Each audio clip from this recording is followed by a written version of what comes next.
ओम श्री गणेशाय नमः। ओम श्री गणेशाय नमः। ओम श्री गणेशाय नमः। ओम नमः शिवाय। ओम नमः शिवाय। ओम नमः शिवाय। सभी भक्तों को मेरा नमस्कार।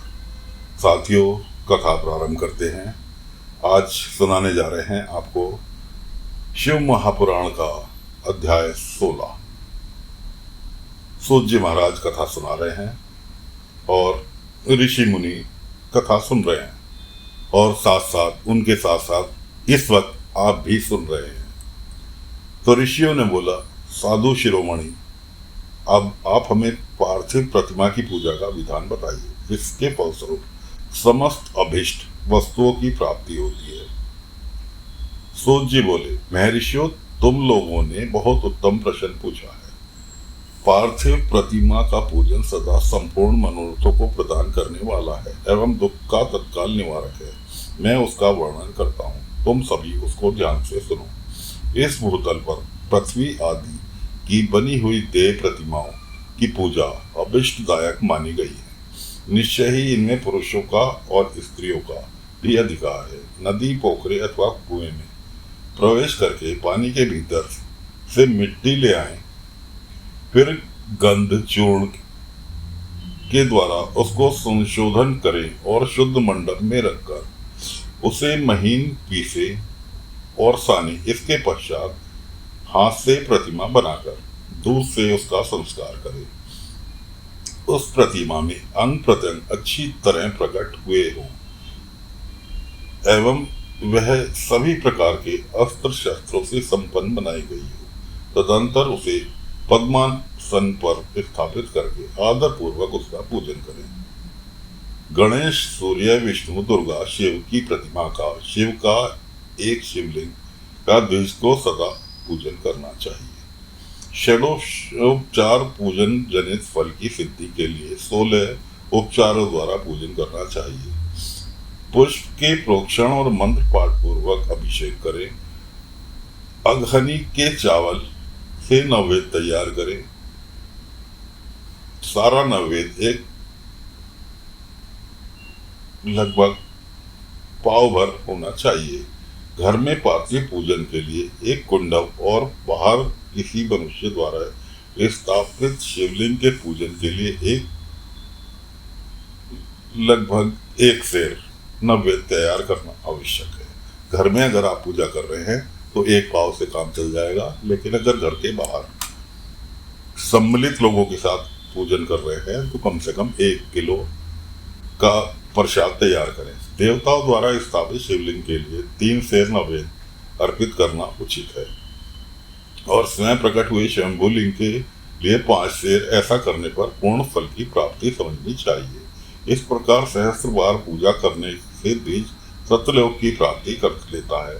12 अंगुल चौड़ा, इससे दूना एवं इस अंगुल अधिक अर्थात 25 अंगुल लंबा तथा 15 अंगुल चौड़ा लोहे या लकड़ी का बना हुआ जो पात्र होता है, उसे विद्वान पुरुष शिव बोलते हैं। उसका 8वां भाग प्रस्थ बोला जाता है, जो 4 कुंडों के बराबर माना गया है।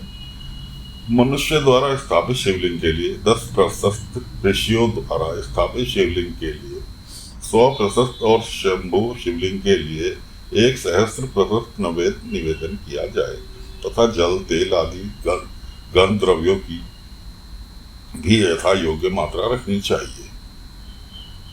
तो यह उन शिवलिंगों की महापूजा बताई गई है। देवता अभिषेक करने से अत्यंत शुद्धि होती है, गंध से पुण्य की प्राप्ति होती है, नैवेद्य लगाने से आयु बढ़ती है और तृप्ति होती है, धूप नैवेद्य करने से धन की प्राप्ति होती है, दीप दिखाने से ज्ञानोदय होता है और तांबुल संपूर्ण करने से भोग की प्राप्ति होती है। तांबुल मतलब सुपारी। अतः स्नान आदि 6 उपचारों को यथापूर्वक अर्पित करे। नमस्कार और जप, ये दोनों संपूर्ण अभिष्ट फलदायक है। अतः भोग और मोक्ष की इच्छा रखने वाले मनुष्य को पूजा के अंत में सदा ही जप और नमस्कार करना चाहिए। मनुष्य को चाहिए कि वह सदा पहले से मन से पूजा करे, फिर उन देवी देवताओं को के लोकों की प्राप्ति होती है तथा उसके अवान्तर लोक में यथेष्ट भोग की वस्तुओं की उपलब्धता होती है। अब मैं उन विशेष फलों का वर्णन करता हूँ जो देव पूजा से प्राप्त होते हैं। द्विजो, तुम लोग श्रद्धा पूर्वक सुनो। विघ्नराज गणेश की पूजा से भूलोक में उत्तम अभिष्ट वस्तु की प्राप्ति होती है। शुक्रवार को श्रावण और भाद्रपद में मासों को शुक्ला पक्ष की चतुर्थी और पौष मास में शतभिक्षा नक्षत्र के आने पर विधि पूर्वक गणेश जी की पूजा करनी चाहिए।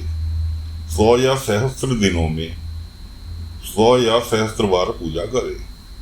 देवता और अग्नि में श्रद्धा रखते हुए किया जाने वाला उनका नित्य पूजन मनुष्य को पुत्र एवं अभिष्ट वस्तु प्रदान करता है। वह समस्त पापों का शमन तथा विभिन्न भिन्न दुष्कर्मों का विनाश करता है। विभिन्न वारों में की हुई शिव आदि की पूजा को आत्म शुद्धि प्रदायक समझना चाहिए। वार व दिन, तिथि, नक्षत्र और योग का आधार है। समस्त कामनाओं को देने वाला है। उनमें वृद्धि और क्षय नहीं होता, इसलिए उसे पूर्ण ब्रह्म स्वरूप समझना चाहिए। सूर्योदय काल से लेकर सूर्योदय काल आने तक एक बार की स्थिति मानी गई है, जो ब्राह्मण आदि सभी वर्णों के कर्मों का आधार है।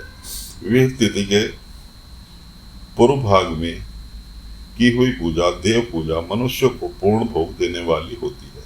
यदि मध्याह्न के बाद की तिथि का आरंभ होता है तो रात्रि युक्त तिथि का पूर्ण भाग पितरों की श्राद्ध आदि कर्म के लिए उत्तम बोला जाता है।